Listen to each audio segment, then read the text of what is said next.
ఒకరోజు ఒక ఉల్లిపాయ, టమాటా, మిరపకాయ, ఐస్ క్రీం అందరూ కలిసి రోడ్డుపై ఆనందంగా తిరుగుతూ ఉన్నారు. అనుకోకుండా ఎండ బాగా పెరిగింది.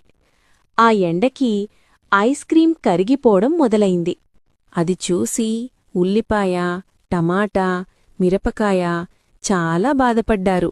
కొంతసేపటికి టమాటా బండి కింద పడి నలిగిపోయింది.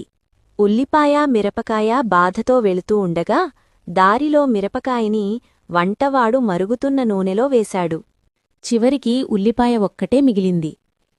తన స్నేహితులందరినీ కోల్పోయి అది చాలా బాధపడింది. తన బాధను దేవుడితో ఇలా చెప్పుకుంది: నా స్నేహితులు వెళ్ళిపోయినప్పుడు మిగతావాళ్లు ఏడ్చారు. ఇప్పుడు నాకేమన్నా అయితే ఎవరేడుస్తారు? దేవుడు ఉల్లిపాయ బాధను చూసి కరుణించాడు. నిన్ను కోసినప్పుడు నిన్ను కోసినవారే కన్నీళ్లు పెట్టుకుంటారు అని చెప్తాడు. అందుకే ఉల్లిపాయ కోసినప్పుడు మన కళ్లలో నుంచి నీళ్లు వస్తాయి.